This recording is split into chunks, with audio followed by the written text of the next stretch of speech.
Deshelle Parker, welcome aboard to the show. So happy to have you today. Thank you. I'm so happy to be here today. Quite a few years ago, you decided to do something quite unique. You decided to be a social worker. Why was that? It's an interesting story, but it was really a drive to use my lived experience to help others. And so becoming a social worker was because I saw social workers in my home. I saw social workers working with my family, and I also saw the discord with my family around the social workers, what they said when they weren't there, what they said when they were present, the efforts of the social worker, and it was always very intriguing to me. What was your personal experience of your social workers? And give us a little bit of the spectrum, the good, the bad, and the ugly. Yeah, it's funny that you say that. One of my master's theses is actually titled that child welfare, the good, the bad, and the ugly. And so that's very interesting because that's exactly what it was. And so for me, my mother actually was in foster care herself growing up. And then as a child or teenager, I should say, I had other family members that had child welfare in their lives. And so my mother was a foster parent at various points. And then myself, as an adult, I actually adopted a child. And so I was involved in the system in that way as well. So when it comes to social workers in our lives, when I tell you it was all around me, it's all in through me, there's no other way to say it. What was your kind of best memory, if you will? Tell us a story about kind of the most powerful memory when you think about, the most meaningful social worker in your life. What was that moment? Well, that is a good question. I think the most meaningful social worker that's made a difference in my life, I have to narrow it down to one, huh?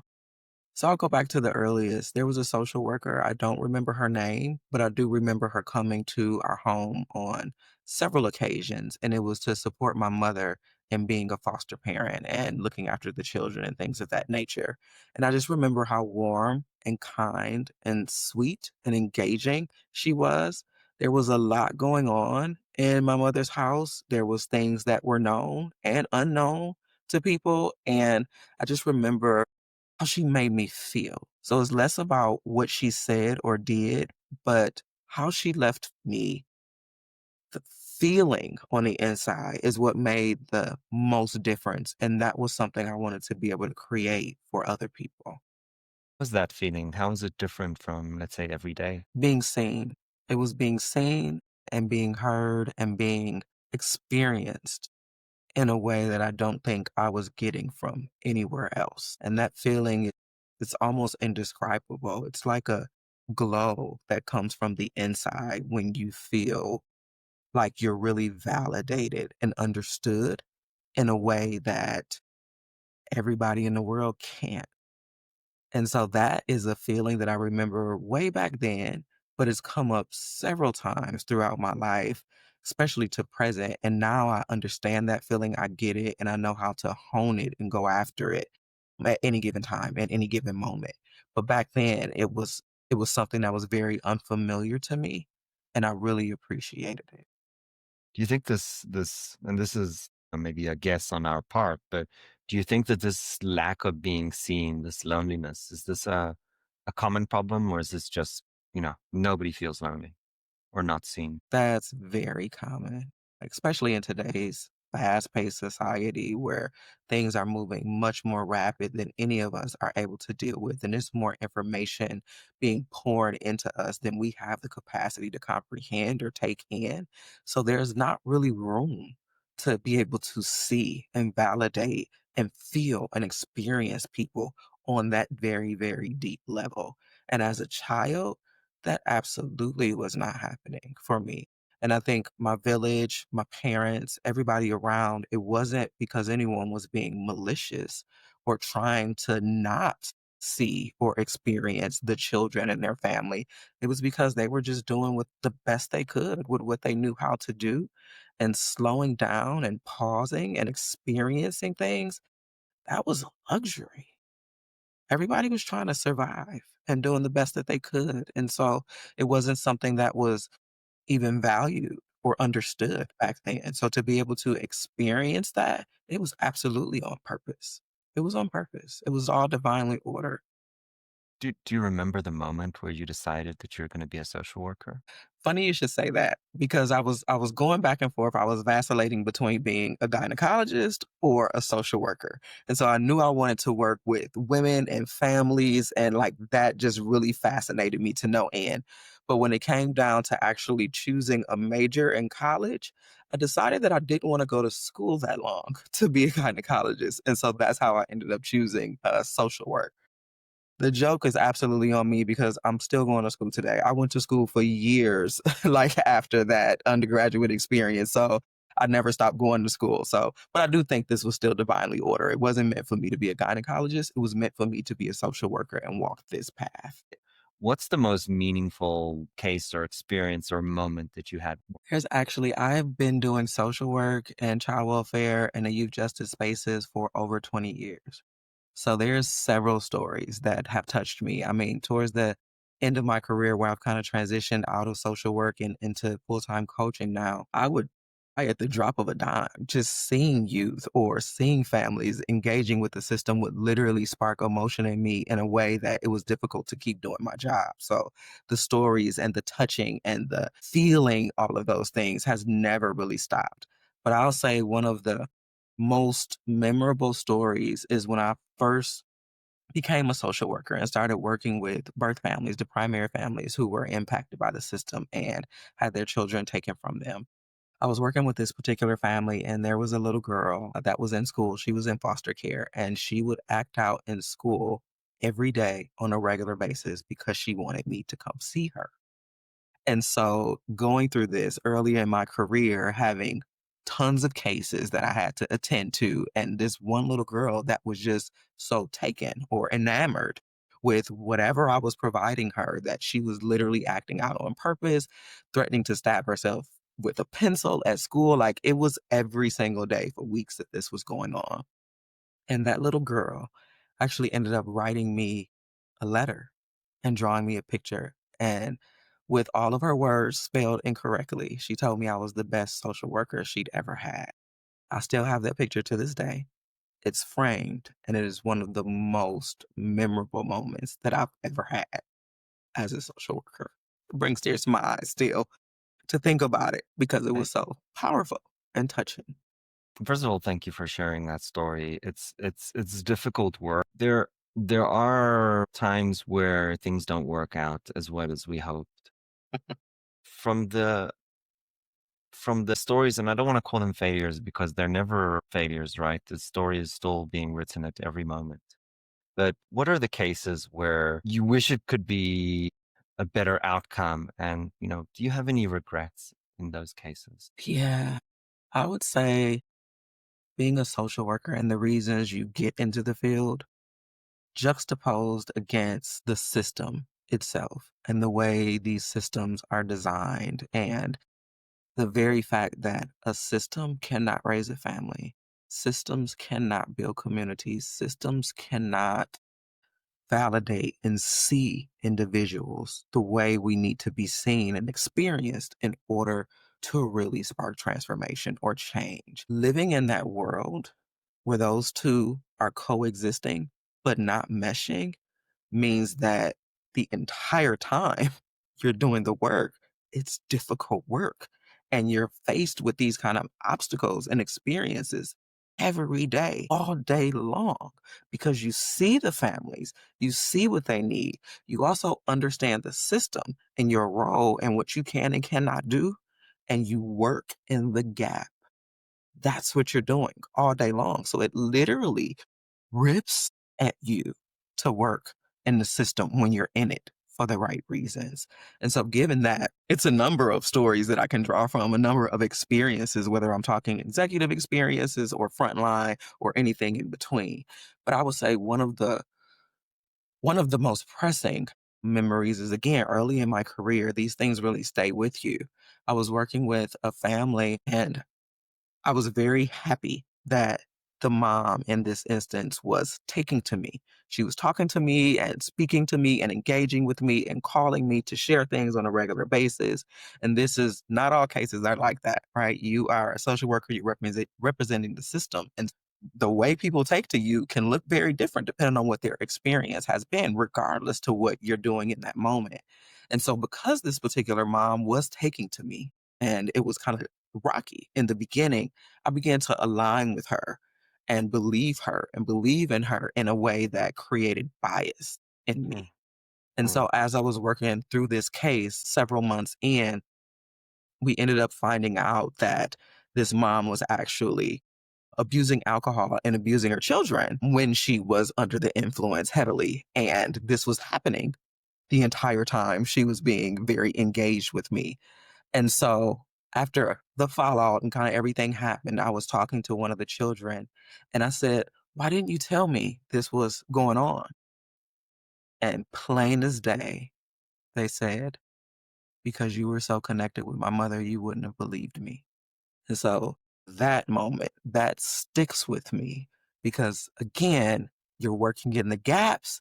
You're trying to do the best you can. I was very young at the time. It's not to say that mistake couldn't happen when I was older or more seasoned in my career, but that again is one of those stories that stays with me because while having a connection with mom and being engaged in that, what is an important piece of the puzzle, it's not something mm. you can't do, but to do it to the detriment of the others is not the best way to go about it either.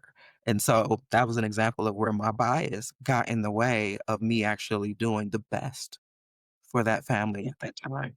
It's an impossible job. I mean, you're trying to balance really your basic tools, which is empathy and love and caring, with this idea of risk mitigation. So you're both looking for the best and the worst in people at the same time. I mean, that sounds impossible. Yes, you have described the system. Like that's why it's, to many, they say it's broken because the way it's designed and what it's intended to do, it's very difficult to do that. And then you have individuals working in the system trying to do that, and they're just people too. And so at the end of the day, you have systems that are under resourced, underfunded, and give you impossible tasks. And you have to get up and go to work every day and do the impossible. And when you don't do it well or you don't do it right, you're called to the carpet for that. If you had to change one part of the system, whether it's a law or process or policy, whatever it was that you think that might kind of help push things in the right direction, what would that be? It is impossible to pick one part. The way these systems are set up, and it's not just the child welfare system, it's not just the youth justice system. We're talking healthcare system, we're talking religious systems, we're talking school systems, we're talking like Right. all of the systems, all of it. So they're intentionally designed to be interwoven and Mm, complicated and comprehensive in such a way that if you move one part of the system, three other things over here fall down. So to try to peel back one thing, which is what much of my work in the last decade has been about system reform. And I've been very enmeshed in it, working with folks all across the nation around youth justice reform. And what I saw over and over again is that when you improve this piece, that meant this went to haywire, right? And you just repeat it, that cycle over and over again. So it's tons of things to do. There's tons of work happening. There's groups, grassroots groups, there's cabinets and all kinds of people who have great campaigns and intentions and all these things. And then there's the group that says, you just got to destroy it and start over because you're not going to be able to unravel it. And to be quite frank, I don't know that that's not true. The problem is, what do you do in the meantime? If you destroy what we have, what do you do in the meantime while you're trying to build something new? And so at the end of the day, you have to have both coexisting at the same time.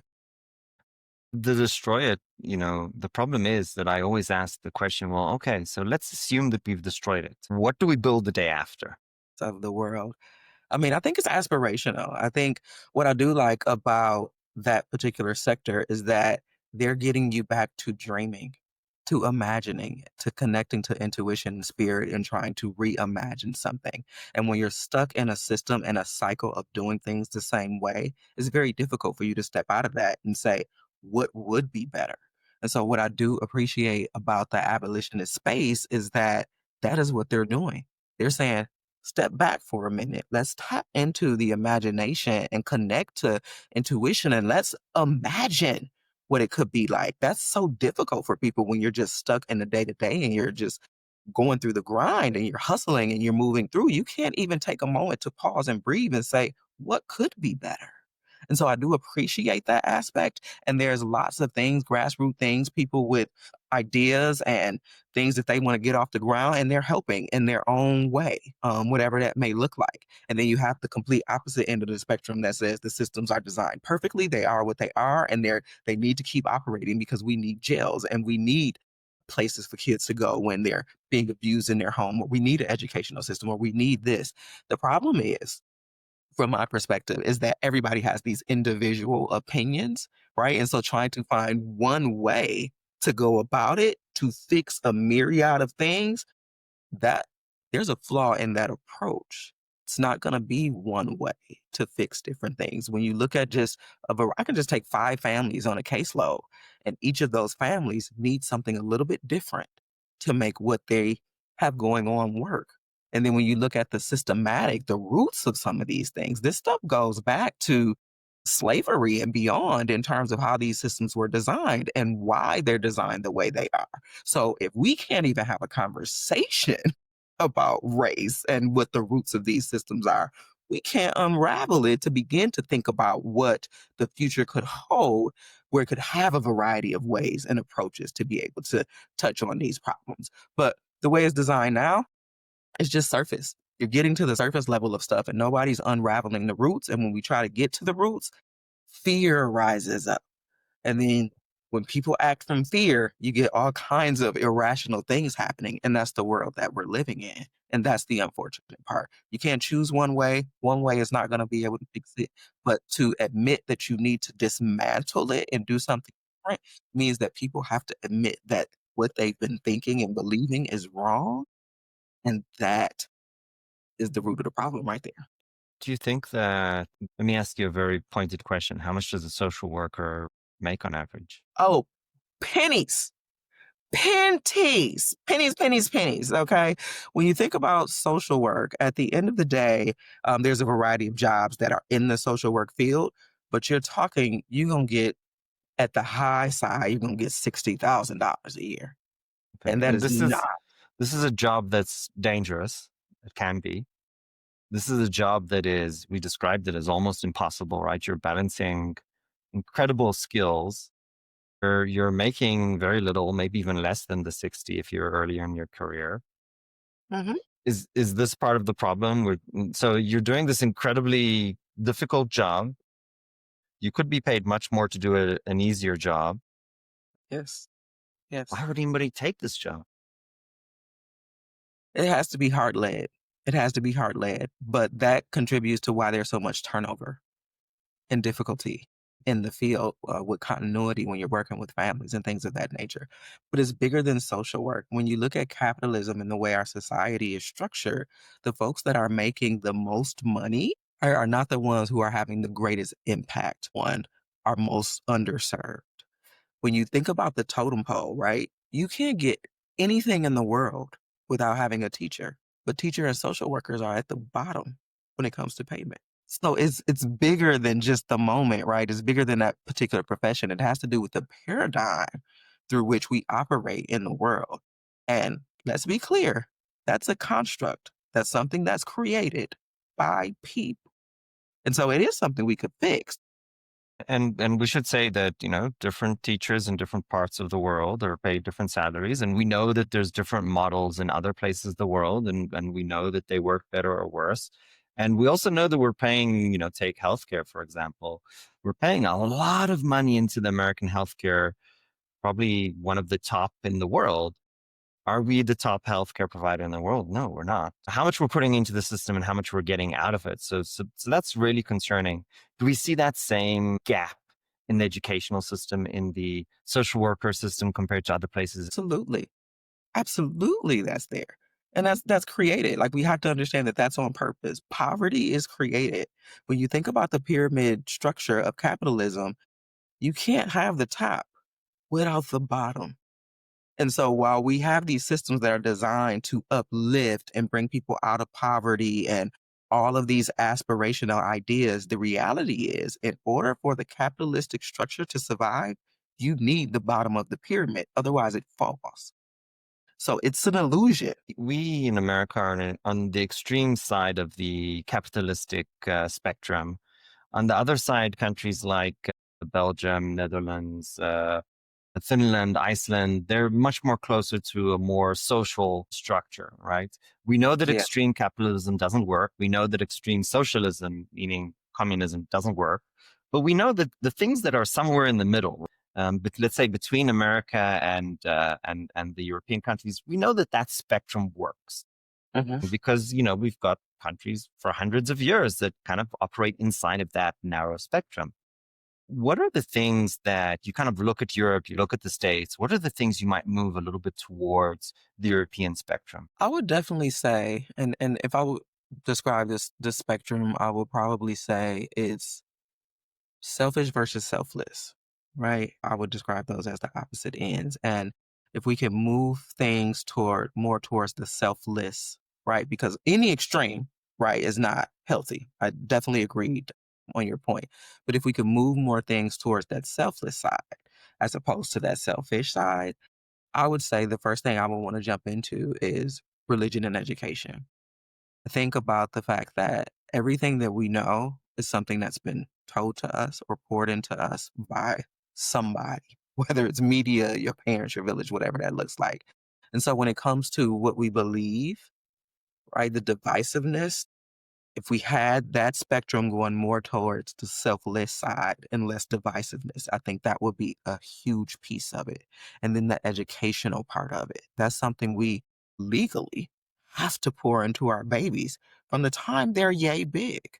But if we're packaging things and telling them stuff that perpetuates the selfish side of things, then that's just creating more problems. And so when it comes to our spirituality and what we're believing, if that is something that is less divisive, right, and more selfless, and then if our education system could mirror that, I definitely think those would be the two systems that I'd start with in terms of shifting the paradigm and moving them along the continuum more towards that selfless side. Would you argue the removal of the separation of church and state? I think it's less about either or. We had a situation prior to that where they were mixed up, right? And then we said, "Nope, that can't happen anymore. We have to separate them." At the end of the day, I think both are extremes that shouldn't necessarily exist. I do think that there has to be some level of spiritual, divinely ordered, intuitively guided efforts in the way we structure our economy and system because that's where the love is. That's where that selflessness comes from. The world is where all the ego and the selfishness and the competition and all of that is created. But genuine, just pure love, intuition that comes from whoever, whether you call them God or the earth or it's a woman or the universe. I don't care what you describe, or if you say that it's nothing. Doesn't matter how you describe it. The point is, whatever that intuitive influence is from you that's going to influence you to be selfless and understand that we're all connected in one way or another. We are mirrors of one another. And so if I hurt you, if I exploit you, if I lie to you, then I'm doing that to myself. And if we all operate from that premise, then things will be much better. I have a difficult question to you. Does evil exist? So when I am trying to operate within an ethical position, right? I'm trying to pour in love. I'm trying to do the right thing. And I'm being abused or taken advantage of. What's the right operating system? I don't think any of us have the right answer. We all have our opinions, right? And our insights and our thoughts based on our experiences. And so I'm no different than that, right? I'm someone who came up with her own experiences, right? Raised by a single mom, Black single mom in an urban community. I had a father from Mississippi. He was present, but not really emotionally present. And so I come up in, poverty and food stamps and all these kinds of things. And then I go through the system, I overcome stuff, I get degrees and all these things, and I really established positions and things. So I'm kind of like the American dream, right? I came up from here and was able to accomplish this. And so my experience and my feedback is going to be based on that. So given that, I really think at the end of the day, dark and light exist. Everything has its opposite. There's the male and the female, and I don't mean gender, right? But there's everything has its opposite. And so when it comes to the darkness, You turn on the light.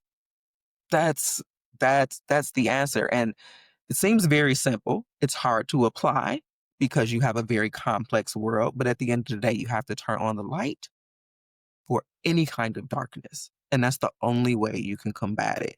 And so that is from me as an individual social worker working in the system, right? Part of this is I have to advocate. I have to tell the truth. I have to speak out for what's needed. And that's a major role of a social worker. But when I think about where I am in my career and what's happening now, that's my own story. Much of the things that have happened in my past and in my life that I've been exposed to, these were secrets, right? There's a lot of shame talk about you don't let the world know, you don't talk about what goes on in my house, stays in my house. Like these are the ways that you're raised and the stories that you're told about how you're supposed to be. For me being in this space, writing a memoir, telling these secrets and telling these stories, right? That is me stepping out on faith and shining light on the darkness. Everybody's not going to like it. It's going to make people uncomfortable. These stories are some of them are very dark, traumatic stories, but this is my way of shining light on the darkness, not perpetuating the same cycle. It's difficult. It's me choosing to be different. It's me risking, right? My friends and my family and people saying, why you say that?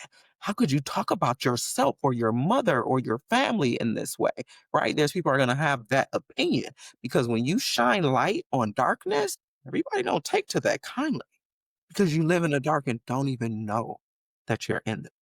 You talked about this element of taking personal risk. We were in a situation with sexual harassment. We chose to disclose and to report. Other executives in the organization didn't do that. They looked the other way. We lost almost $250,000 because of that, because we were retaliated against. Nothing happened to that CEO to date. So, I look at the situation. It's real. I lived through this. We did the right thing so we could look our daughter in the eye and we could sleep at night. But the price was massive. It was massive. It was the time. It was life changing money. Um, and I look at this and I'm like, is there like I believe in karma. Is karma a real thing? Is justice a real thing? I'm not certain anymore.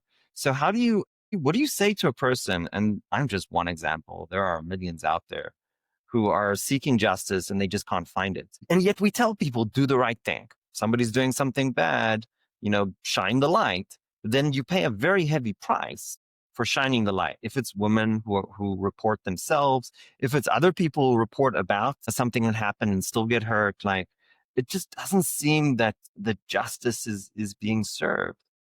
And yet we're telling people do the right thing. How do you reconcile these two things in your mind? And again, this is not the show for easy questions. I get it, and I actually love it. I do love it because at the end of the day, I think it has to do with perspective. It all comes down to perspective.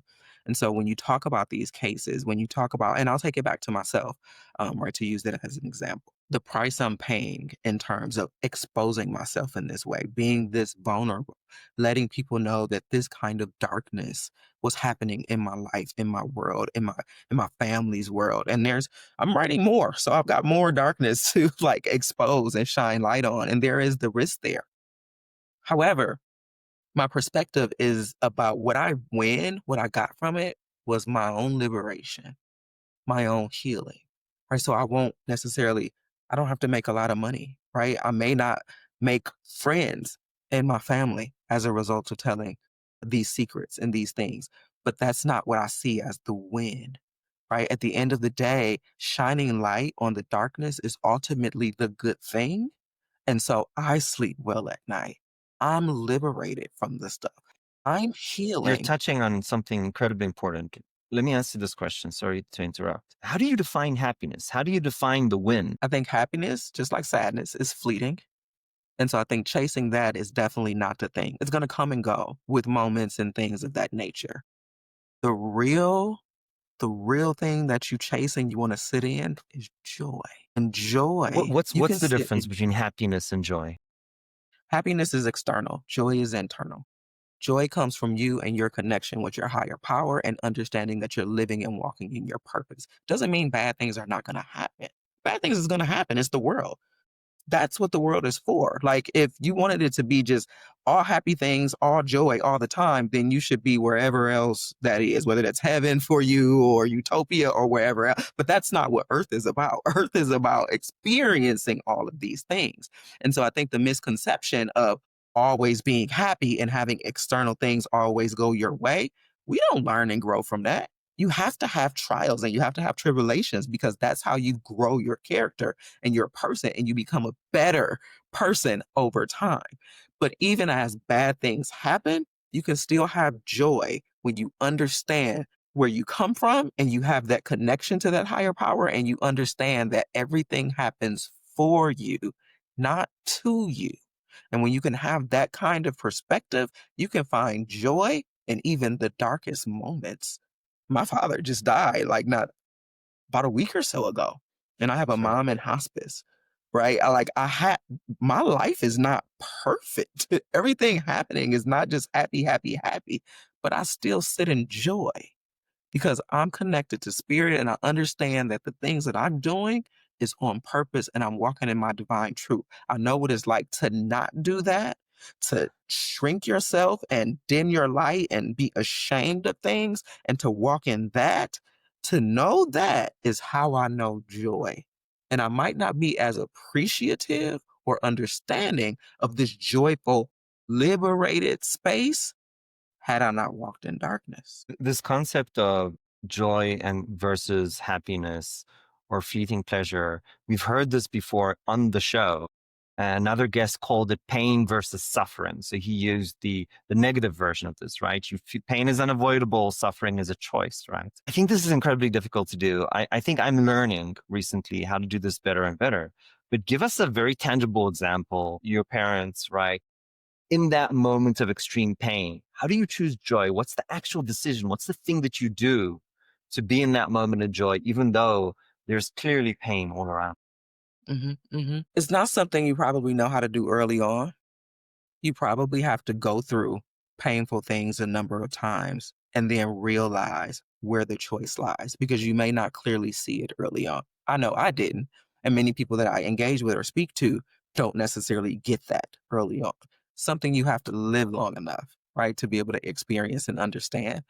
But I'll give you an example. With my father recently passing and my mom being in hospice, me writing this book and kind of being in this current space, I have things that I'm doing in the community, places that I'm showing up, and I could leave with disappointment, right? That maybe my father was not able to see me do X, Y, and Z, or that my mom is not able to physically be present with me, or maybe family members are working or something like that going on. And so this is the thing that's happening, right? I'm disappointed that my family, right, is not showing up for me in a way that I want them to show up for me.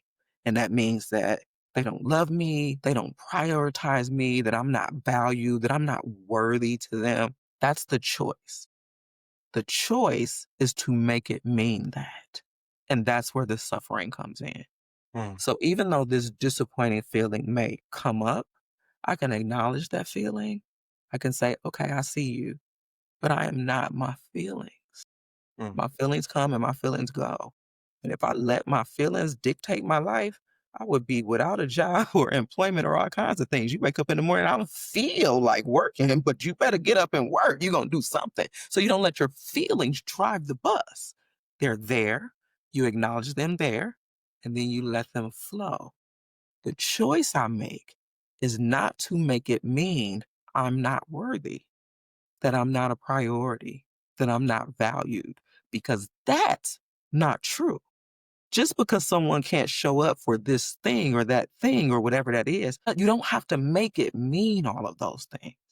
And that's something I didn't learn until later in life that I had that choice, that I could do that. And now that I practice that on a regular basis, doesn't mean I don't get disappointed. It doesn't mean negative feelings don't arise. But when I see them, I catch myself and I say, okay, it's an opportunity to practice, right? This feeling came up.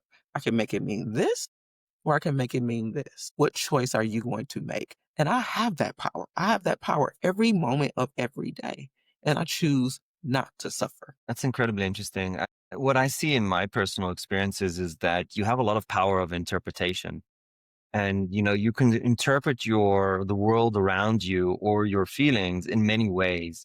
You can interpret it as, oh, this person doesn't value me, or you can interpret it as, oh, this person is under a lot now, let me make this moment special because that might be all I have. And honestly, I look back at my own situations and I can't really say which is the right interpretation. There's no way to say this is right or wrong.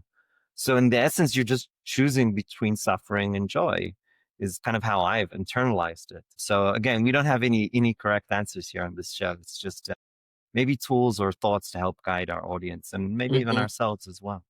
mhm. Michelle, first of all, thank you so much for coming on the show today. This has been absolutely delightful. There's one question we ask every single one of our audience, the only scripted question on the show. And it's, if you had to go back, it's a hard question, to the most difficult point in your life, what advice would you give yourself? Hmm. Interestingly enough, there's so many difficult moments, right? But the theme in all of them is that I would have to tell myself, don't internalize what's happening and keep following the light. That would be the best way to go about it because regardless to what it was, they're very difficult situations. And I write about a lot of them. And through that process, this is what I've learned. And I've written letters to my child self in these various situations. And that's what I say over and over again. Don't internalize it. You don't have to carry that weight. Let it change you, let it grow you, and follow the light. The light is in all of us. Figure out how to quiet the noise and follow that light, and you'll be fine. And one last question. Tell the audience the name of your book and where to find it. My book is called Why She Like That. It is one woman's journey through generational trauma and the healing power and going back, and you can find it on Amazon. Michelle Parker, thank you so much for joining the show today. It was an absolute delight. Thank you. Thank you so much for having me. It's been a pleasure.